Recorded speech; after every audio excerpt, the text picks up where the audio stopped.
उत्तर प्रदेश के मुख्यमंत्री योगी आदित्यनाथ आज एक बार फिर रामनगरी अयोध्या पहुंचे। विधानसभा चुनाव 2022 में जीत के बाद सीएम योगी का अयोध्या का ये दूसरा दौरा है। मुख्यमंत्री यहां 22 घंटों तक रहेंगे। वहीं अयोध्या पहुंचने के बाद सबसे पहले सीएम योगी रामलला और हनुमानगढ़ी में दर्शन किया। इसके बाद वो आयुक्त सभागार में विकास परियोजनाओं की समीक्षा बैठक करेंगे। देश में चल रहे लाउडस्पीकर विवाद के बीच इलाहाबाद हाईकोर्ट ने सख्त टिप्पणी की है। साथ ही कोर्ट ने मस्जिद में लाउडस्पीकर लगाने की मांग को लेकर दाखिल याचिका भी खारिज कर दी। कोर्ट ने कहा कि मस्जिद में लाउडस्पीकर लगाना मौलिक अधिकार नहीं है। ये कानून प्रतिपादित हो चुका है कि लाउडस्पीकर का मस्जिदों पर उपयोग करना संवैधानिक अधिकार नहीं है। इलाहाबाद हाईकोर्ट ने लाउडस्पीकर विवाद पर सख्त टिप्पणी की।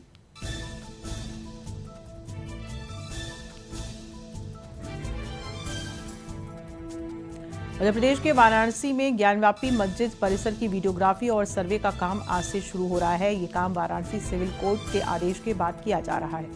ज्ञानव्यापी मस्जिद वाराणसी के काशी विश्वनाथ मंदिर से सटी हुई है। आज मस्जिद के परिसर की वीडियोग्राफी होनी है। ज्ञानव्यापी मस्जिद परिसर का सर्वे आज दोपहर 3 बजे से होगा। यूपी में ग्राम पंचायत और ग्राम सचिवालय को इंटरनेट की सुविधा मिलेगी। इसको लेकर के मुख्यमंत्री योगी आदित्यनाथ के आदेश के बाद सरकारी आदेश भी जारी हो चुके हैं। मुख्य सचिव मनोज कुमार सिंह ने यूपी के पंचायती राज के निदेशक को आदेश की कॉपी भेज दी है। साथ ही ग्राम सचिवालय भवन के 50 मीटर के दायरे में ग्रामीणों के लिए फ्री वाईफाई की सुविधा उपलब्ध कराई जाए। यूपी सरकार के इस शैक्षणिक सत्र में डिजिटल पर जोर देने का प्रयास रहेगा। तो वहीं प्राइमरी के साथ अब माध्यमिक स्कूलों के प्रधानाध्यापकों को भी टैबलेट दिया जाएगा। साथ ही प्राइमरी स्कूलों के 2 शिक्षकों को लैपटॉप दिया जाएगा। सभी माध्यमिक स्कूलों और 21,000 प्राइमरी स्कूलों में स्मार्ट क्लास भी लगाई जाएगी।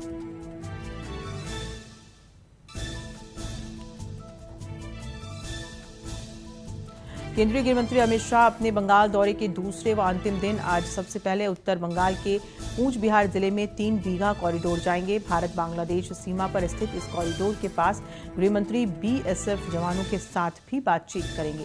बता दें कि 3 बीघा कॉरिडोर भारत का वो हिस्सा है जो 2015 में भारत में प्रधानमंत्री नरेंद्र मोदी की पहल से शामिल हुआ है। तेजिंदर पाल सिंह बग्गा को पंजाब पुलिस ने गिरफ्तार कर लिया है। जानकारी के मुताबिक मोहाली पुलिस ने तेजिंदर के खिलाफ साइबर सेल में मामला दर्ज किया था। इसी मामले में अब गिरफ्तारी हुई है। मामले पर अब राजनीति भी तेज हो गई है। बीजेपी नेताओं ने पंजाब की भगवंत मान सरकार को घेरा है। बता दें कि तेजिंदर पाल सिंह बग्गा पर आरोप है कि उन्होंने दिल्ली के मुख्यमंत्री अरविंद केजरीवाल के खिलाफ आपत्तिजनक शब्दों का इस्तेमाल किया और समाज को धर्म और जाति के आधार पर बांटने की कोशिश की है। देश में कोरोना केस पिछले 4 हफ्ते से लगातार बढ़ रहे हैं। दिल्ली कोरोना का हॉटस्पॉट बना हुआ है। 25 अप्रैल से 1 मई के बीच देश में 22,000 से ज्यादा नए मरीज मिले हैं। ये मामले इसके पहले हफ्ते में मिले 15,000 केस से 41% ज्यादा है।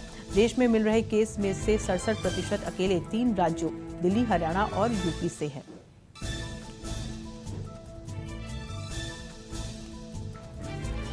कॉमन यूनिवर्सिटी एंट्रेंस टेस्ट या CUET 2022 के लिए रजिस्ट्रेशन का समय बढ़ा दिया गया है। CUET 2022 देने के लिए इच्छुक छात्र अब CUET के आवेदन पत्र 2022 को 22 मई तक आधिकारिक वेबसाइट पर जमा कर सकते हैं। बता दें कि पहले CUET 2022 के लिए आवेदन करने की आखिरी डेट आज यानी 6 मई 2022 थी।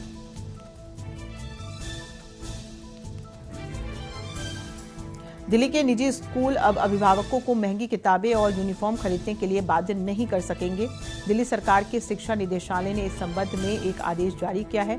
उप मुख्यमंत्री मनीष सिसोदिया ने कहा कि सरकार के इस फैसले से लाखों अभिभावकों को लाभ होगा। साथ ही शिक्षा निदेशालय ने निर्देश दिए हैं कि कोई भी प्राइवेट स्कूल कम से कम 3 साल तक स्कूल ड्रेस के रंग, डिजाइन व अन्य चीजों को नहीं बदलेंगे।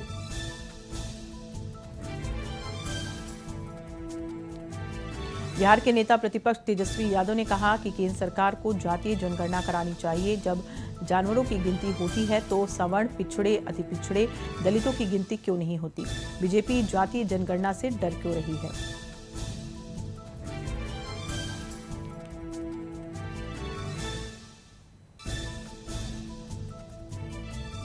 गृह मंत्रालय के सूत्रों से मिली जानकारी के अनुसार बीट की परली जिला कोर्ट ने मनसे प्रमुख राज ठाकरे के खिलाफ एक और गैर जमानती वारंट जारी किया है।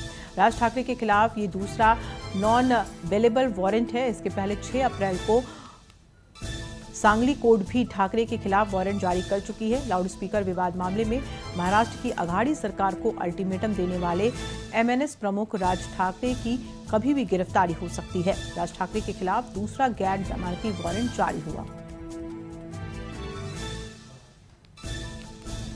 देश के 12 ज्योतिर्लिंगों में से एक केदारनाथ धाम के कपाट खोल दिए गए हैं। शुक्रवार यानी आज सुबह 6:26 पर शुभ मुहूर्त में बाबा केदारनाथ धाम के कपाट खोले गए।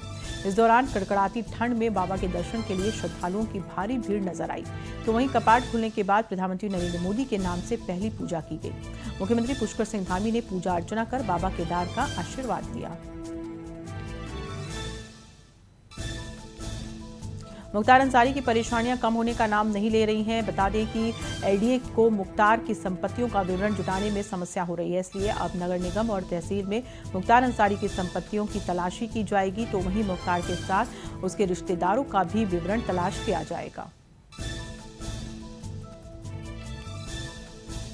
बिजनौर के अफजलगढ़ थाना क्षेत्र के NH 74 पर तेज रफ्तार 2 बसें आपस में टकराईं, जिससे एक एसी बस में अचानक आग लग गई, जिसमें एक बस जलकर राख हो गई। वहीं बस में सवार यात्रियों ने कूदकर अपनी जान बचाई।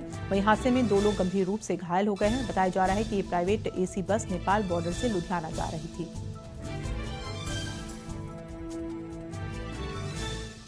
कानपुर देहात के कोतवाली अकबरपुर क्षेत्र के माती रोडवेज बस स्टैंड के पास एक तेज रफ्तार अनियंत्रित डंपर चालक ने खड़े ट्रक पर जोरदार टक्कर मार दी। इसके बाद हाईवे पर जाम लग गया। वहीं टक्कर लगने से डंपर चालक कैबिन में बुरी तरह फंस गया। इसके बाद सूचना पर पहुंची पुलिस ने जेसीबी मशीन की मदद से ट्रक चालक को बाहर निकाला।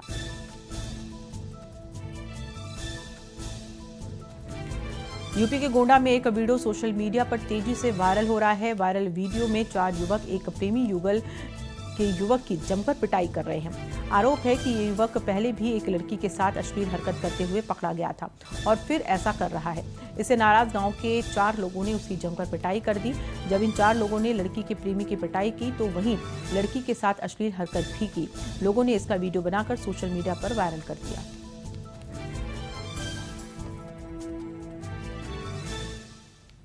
सीतापुर में पुलिस ने चोरों के शातिर गिरोह का खुलासा किया। शातिर चोर पर 25,000 रुपए का इनाम घोषित था, जो कई दिनों से फरार चल रहा था। फिलहाल पुलिस ने आरोपी चोर को गिरफ्तार कर लिया है। बता दें, आरोपी पर चोरी, जानलेवा हमला और गैंगस्टर जैसी गंभीर धाराओं के करीब आधा दर्जन मुकदमे दर्ज हैं।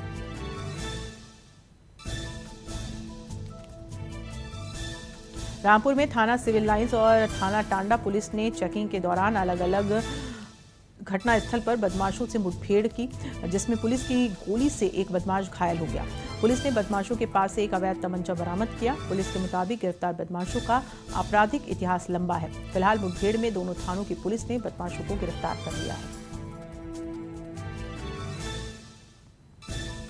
फतेहपुर के गौरा गांव के जंगलों में पुलिस और गौ तस्करों के बीच मुठभेड़ हुई, जिसमें एक घायल गौ तस्कर को पुलिस ने गिरफ्तार कर लिया, जबकि उसका एक साथी रात का फायदा उठाकर भागने में सफल रहा। पुलिस ने घायल तस्कर को अस्पताल में भर्ती करा दिया है, जबकि फरार गौ तस्कर की तलाश में पुलिस जुटी है।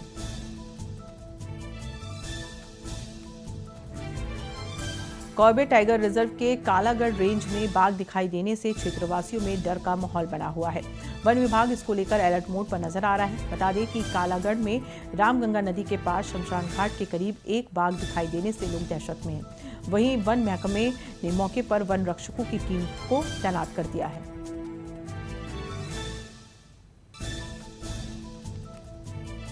मसूरी टिहरी बाईपास रोड पर मंकी बैंड के पास एक कार अनियंत्रित होकर खाई में जा गई, जिसमें सवार 3 लोग घायल हो गए। घटना की सूचना मिलते ही मसूरी पुलिस मौके पर पहुंची और स्थानीय लोगों की मदद से घायलों को खाई से निकालकर एम्बुलेंस के जरिए अस्पताल भेजा गया।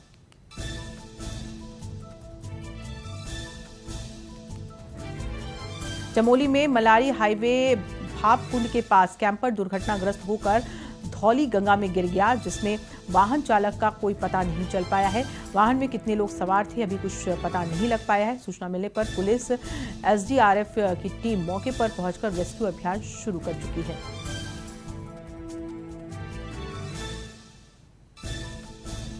शिक्षा विभाग में लंबे समय से तबादलों का इंतजार कर रहे शिक्षकों को इस बार शासन के आदेशों के बाद तबादलों का लाभ मिलने जा रहा है। शिक्षा महानिदेशक के स्तर से अब तबादलों को लेकर प्रक्रिया शुरू कर दी गई है, जिसमें आवेदन से लेकर काउंसलिंग और तबादला आदेश तक का समय निर्धारित कर दिया गया है।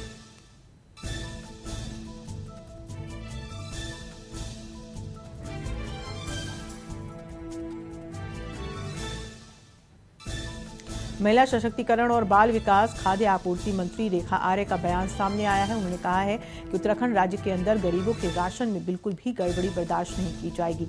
गरीबों का राशन डकारने वाली फर्जी और अपात्र कार्ड धारकों पर मुकदमा दर्ज करने की तैयारी की जा रही है। इसी के साथ ही उनसे अब तक लिए गए राशन की रिकवरी करने की भी तैयारी हो रही है। रेखा आर्या ने कहा कि फर्जी राशन कार्ड लेने वालों और कार्ड धारकों को कार्ड सरेंडर करने के लिए 10 दिन की मोहलत दी गई है। कार्ड धारकों पर शिकंजा कसने के लिए एक टोल फ्री नंबर भी जारी किया जाएगा, जिस पर अपात्र कार्ड धारकों के खिलाफ शिकायत की जा सकती है, जिसकी सूचना विभाग गोपनीय रखेगा।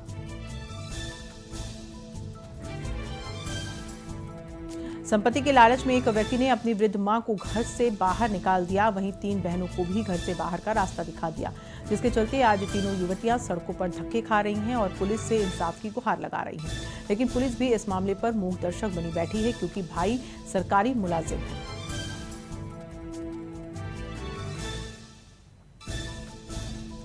मसूरी में नाभा पैलेस के पास टेम्पो और कार की टक्कर में कार सवार और टेम्पो में सवार 9 लोग घायल हो गए। बताया जा रहा है कि देहरादून के घनौल्टी आ रही कार जैसे ही नाभा पैलेस होटल के पास पहुंची, उसकी टेम्पो से जबरदस्त भिड़ंत हो गई, जिससे कार में सवार सभी लोग घायल हो गए, तो वहीं टेम्पो में सवार 9 लोग घायल हो गए हैं। घटना की सूचना मिलते ही पुलिस मौके पर पहुंची और घायलों को इलाज के लिए मसूरी उप जिला चिकित्सालय भेजा गया।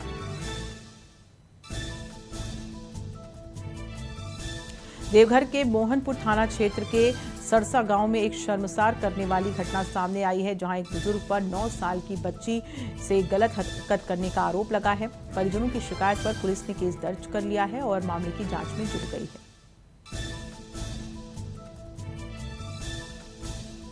झारखंड दौरे के दूसरे दिन प्रदेश प्रभारी अविनाश पांडे ने रांची में कांग्रेस प्रदेश कार्यालय में बैठक की। इस दौरान अविनाश पांडे ने सभी जिला इकाइयों से अलग अलग मुलाकात की। बैठक में प्रदेश प्रभारी के साथ प्रदेश अध्यक्ष, कार्यकारी अध्यक्ष और समन्वय समिति के अध्यक्ष भी मौजूद रहे।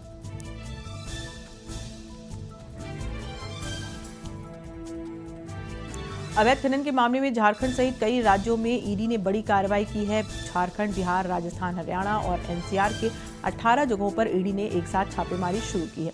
रांची में आईएएस अधिकारी पूजा सिंघल के सरकारी आवास और उनके पति के आवास सहित कई जगहों पर ईडी की रेड जारी है।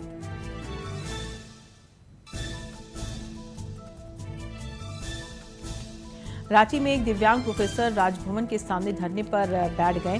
धरने पर बैठे दिव्यांग प्रोफेसर का आरोप है कि वो 2020 से यूनिवर्सिटी में शिक्षक के रूप में काम कर रहे थे, लेकिन 2021 तक उन्हें सैलरी नहीं मिली। यूनिवर्सिटी प्रशासन से शिकायत के बावजूद उनकी शिकायत पर कोई ध्यान नहीं दिया गया, जिसके बाद उन्होंने राज्यपाल से शिकायत की। वेतन देने के राज्यपाल के निर्देश के बावजूद यूनिवर्सिटी प्रशासन ने उन्हें नौकरी से निकाल दिया।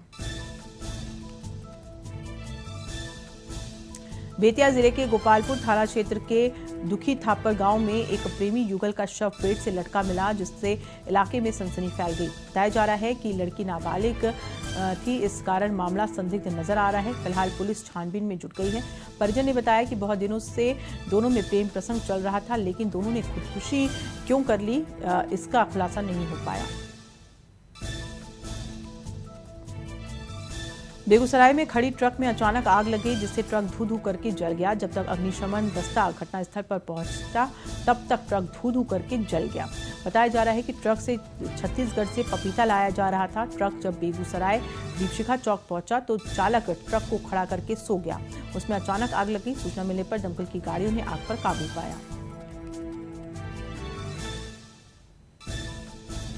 पूर्णिया शहर के आजाद नगर माधोपाड़ा में निर्माणाधीन मकान में बनी शौचालय की टंकी का सेंटरिंग खोलने के दौरान मलबे में दबने से 2 लोगों की मौत हो गई। मृतक घर का मालिक और वहां काम कर रहा मजदूर था, जबकि इस हादसे में मकान मालिक के दामाद बुरी तरह से घायल हो गया, जिसका इलाज पूर्णिया के राजकीय मेडिकल कॉलेज एंड हॉस्पिटल में चल रहा है।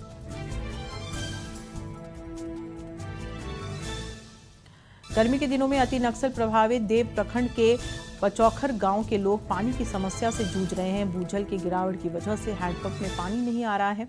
भयंकर गर्मी में मुख्यमंत्री नीतीश कुमार की अति महत्वाकांक्षी हर घर जल नल का जल योजना भी पूरी तरह फेल नजर आ रहा है। लोगों के घरों तक नल तो पहुंच गया, लेकिन उसमें पानी नहीं है। हर साल गर्मी के मौसम में इस गांव के लोग पेयजल संकट से जूझते हैं, पर सरकारी अधिकारी इस ओर ध्यान नहीं देते हैं। कोलकाता के चितपुर में एक बीजेपी कार्यकर्ता की डेड बॉडी लटकी हुई मिली। भारतीय जनता पार्टी के कार्यकर्ता का नाम अर्जुन चौरसिया बताया जा रहा है। अर्जुन की बॉडी कोलकाता के कोसीपुर इलाके में लटकी हुई मिली।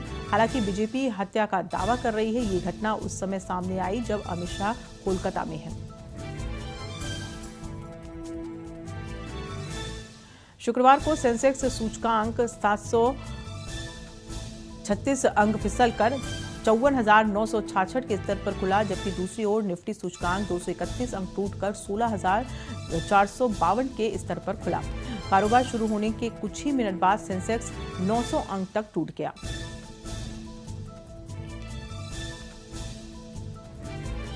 एमसीएक्स पर शुक्रवार को सोने की कीमत 0.17% बढ़ गई। वहीं दूसरी ओर चांदी के दाम में भी 0.26% की तेजी आई है।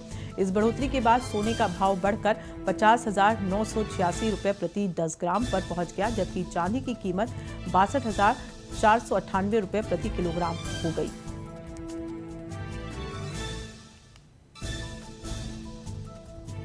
लू से 3 दिनों की राहत के बाद अब फिर से गर्मी का प्रकोप झेलने के लिए तैयार हो जाइए। मौसम विभाग के मुताबिक उत्तर पश्चिम भारत और मध्य भारत में 7-8 मई को लू चल सकती है। वहीं राजस्थान में 7 से 9 मई तक तेज गर्मी पड़ने वाली है। इसमें लू चलना भी शामिल है। दक्षिण हरियाणा, दक्षिण पश्चिमी भारत, मध्य प्रदेश, विदर्भ और दिल्ली में 8 से 9 मई को लू की स्थिति रहेगी।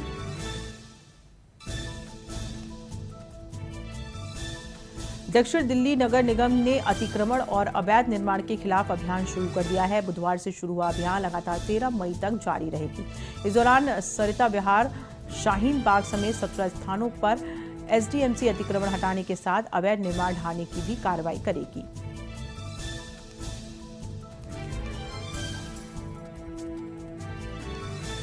भौगोलिक नक्शे के बाद अब जम्मू कश्मीर के राजनीतिक नक्शे को बदलने की दिशा में बड़ा कदम उठा लिया गया है। जम्मू कश्मीर परिसीमन आयोग ने अपनी रिपोर्ट सरकार को सौंप दी है। इस पर आखिरी फैसला सरकार को लेना है। परिसीमन आयोग ने जम्मू कश्मीर में 7 विधानसभा सीटें बढ़ाने का सुझाव दिया है, जिसके बाद जम्मू कश्मीर में कुल 90 विधानसभा सीटें हो जाएंगी। परिसीमन आयोग की सिफारिशें लागू होते ही जम्मू कश्मीर का राजनीतिक नक्शा बदल जाएगा।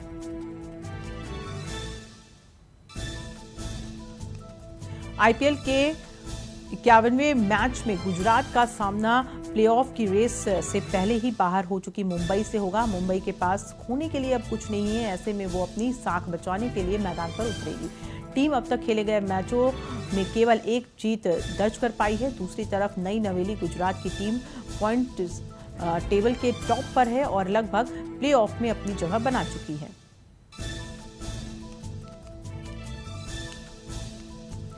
आईपीएल के 50वें मैच में सनराइजर्स हैदराबाद को दिल्ली कैपिटल्स के खिलाफ खेले गए मैच में 21 रनों से हार का सामना करना पड़ा। इस मैच में हैदराबाद के तेज गेंदबाज उमरान मलिक ने एक बड़ा रिकॉर्ड तोड़ दिया। उन्होंने बतौर भारतीय गेंदबाज आईपीएल इतिहास की सबसे तेज गेंद फेंकी। उमरान ने करीब 157 किलोमीटर प्रति घंटे की रफ्तार से गेंद फेंकी, लेकिन इसके साथ साथ वो टीम के लिए काफी महंगे भी साबित हुए।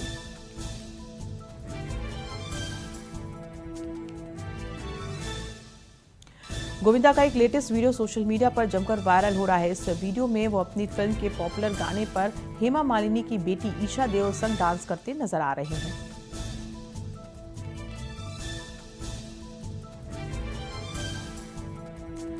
बॉयफ्रेंड केएल राहुल संग अथिया शेट्टी की दिसंबर में शादी करने की बात सामने आ रही है।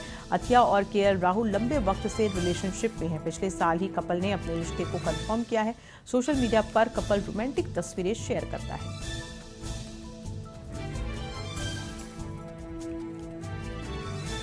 हाल ही में रणबीर आलिया का एक वीडियो सोशल मीडिया पर तेजी से वायरल हो रहा है। सामने आए इस वीडियो में रणबीर और आलिया शादी के बाद पहली बार साथ नजर आए हैं। वीडियो में कैद हुआ ये कपल इस दौरान ब्लैक कैजुअल में ट्विनिंग करते नजर आए।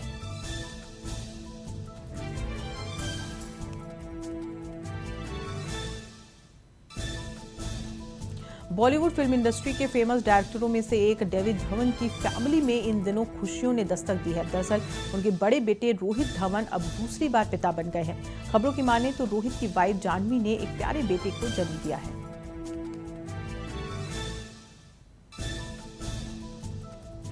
सनराइजर्स हैदराबाद और दिल्ली कैपिटल्स के मुकाबले में हैदराबाद के लिए भुवनेश्वर कुमार ने अच्छी गेंदबाजी की। उन्होंने 4 ओवरों में 25 रन देकर एक विकेट लिया।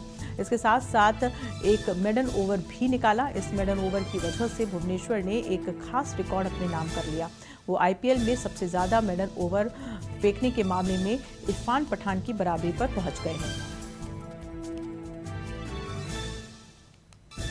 कच्चे तेल के दामों में फिर से तेजी देखी जा रही है। तेल उत्पादक देशों के ओपेक द्वारा कच्चे तेल के उत्पादन बढ़ाने के फैसले के बावजूद अंतर्राष्ट्रीय बाजार में कच्चा तेल $111 प्रति बैरल के ऊपर कारोबार कर रहा है। ब्रेंट क्रूड ऑयल की प्राइस $111 प्रति बैरल पर कारोबार कर रहा है, जिसमें एक बार फिर पेट्रोल डीजल के दाम बढ़ने की आशंका है।